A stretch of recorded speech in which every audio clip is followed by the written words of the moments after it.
निज मैरेज को स्पेशल करने समस्त स्वप्न थाए विशेषकर डेस्टिनेशन वेडिंग उपरे थाए फोकस। विवाह रे किछि अलगा करने को किए विलासपूर्ण होटेल बाछे तो आउ किए सी बीच।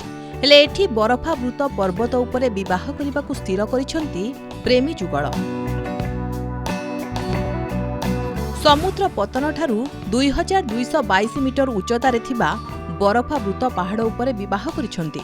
सेमानक विवाहर फोटो सोशल मीडिया रे भाइराल हेउछि। तेबे मैरिज रो अरेंजमेंट देखिले जे कहि भी आश्चर्य हेबा स्वाभाविक।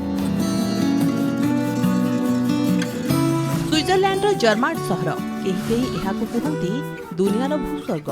एही सहर जेतिकी शांत सेतिकी सौंदर्यपूर्ण।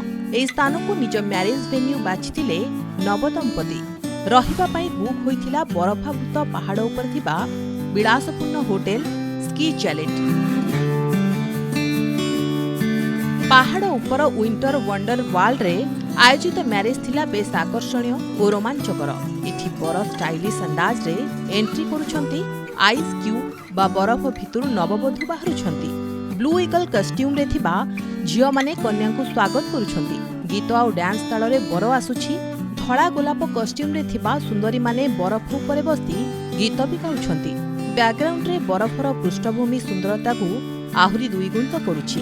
एही दंपति एक विलास बरफ क्यूब भितरे पोज देउथबा बेले बरफरु खोदित धड़ा गोलाप आहुरी सुंदर लागुछि। देखिले लागिबो बरफवृत पर्वत को सुहाइला परी सबुकिछि डिजाइन करा जाइछि।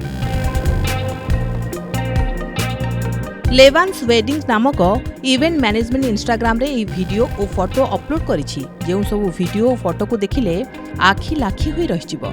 एई पोस्ट को 23,000 रु अधिक लाइक करिथिबा बेले कमेंट भी देइछंती।